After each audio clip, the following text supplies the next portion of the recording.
I'm Chris Upton. I'm a Fujifilm X photographer specialising in travel, landscape and reportage photography. I started using Fuji X cameras because I was looking for something that was smaller and lighter alternative to a bigger DSLR package.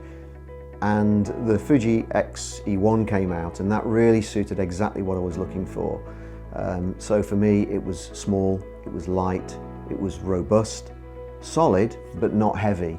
And I think the thing that's difficult to explain to anyone who's not actually used one, it's just the wonderful feel that you get from the Fuji X cameras.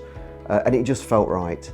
And if I'm honest, my original plan was to use it as just almost as a backup, particularly for travel. But as soon as I used it and found that the quality was just so good that it equally matched what I'd got in a DSLR, I was then hooked. And actually then I've moved over to the X cameras exclusively. One of the key things for me was, and it was a real wow moment, was when I used the camera in JPEG. I first used it and always been shooting RAW and shot JPEG as well for the first time in quite a while, and I was absolutely blown away by the quality of the JPEGs. So much so that it's quite difficult sometimes to match the RAW with the quality of the JPEGs. So that was the first thing that convinced me that this image quality was absolutely what I was looking for. But the fact that the cameras themselves, the whole range is very small, it's robust, particularly for travel, where there are weight factors, particularly with travel flights, etc. It's really important, and certainly when you're lugging it around a city in the heat, it does make a hell of a difference. The range of lenses that Fuji offer really gives me everything that I need in terms of covering everything from wide-angle shots to fairly long telephoto zoom in 3 lenses, all really well made, work perfectly together. And a key factor really in travel photography is that, particularly for portraits, is that the system is quite unobtrusive. You don't feel that when you're photographing people that you are in any way intimidating them, which sometimes with a big DSLR that can be the case. So they relax, and as a result we get better pictures. So one of the real benefits, of course, with Fuji is the viewfinder. The viewfinders are fantastic, so big, so bright, unbelievably bright, lots of information in there which is customizable. And one of the key things is the live histogram, which works either looking on the screen or through the viewfinder. So you see, looking through the camera, exactly what you're going to get, which is fantastic. That really comes into its own when you're using filters, and particularly if you're using neutral density filters, so 10-stop filters, where amazingly, with the filter in place, you can still see through and you can still focus with the filter in place.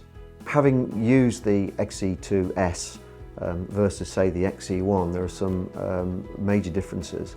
And one of the key things, of course, is the new autofocus system with the single point, the zone and the wide tracking focus system, which is unbelievable, so quick, so responsive.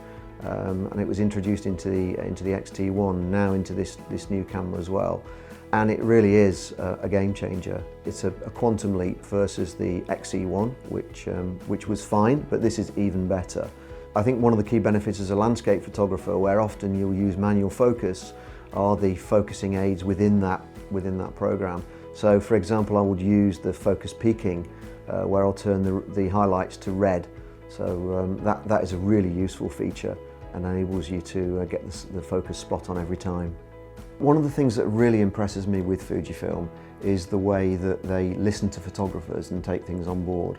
You know, I believe like no other manufacturer that I'm aware of. You know, an example of that would be constant firmware updates, whereas maybe other manufacturers may well launch you know, Model 2 of a camera and charge more for it. Fuji are very, very good at offering those free upgrades to existing photographers, as well as incorporating them into new models, and that's excellent.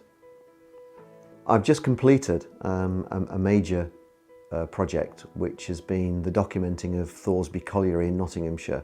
So this is the last remaining deep mine in the county, which is closed after hundreds of years of mining. And I've been visiting the colliery for over 9 months, documenting the buildings, the landscape and the people before it closed. And I've used exclusively the Fujifilm cameras for this. and I chose them specifically, not least because of I knew I would get the image quality, which is so important, but also the fact that they are small and they are less intimidating when you're putting a camera in front of someone's face who's not a model, and when you're putting it in a miner's face, you want to make sure that, that you're getting the right reaction and you're not intimidating them, not used to posing in front of a camera. And in that respect, the cameras work perfectly. The image quality was just stunning, and particularly on some formal portraits that I've done using the 56mm lens, the quality of those was absolutely unbelievable.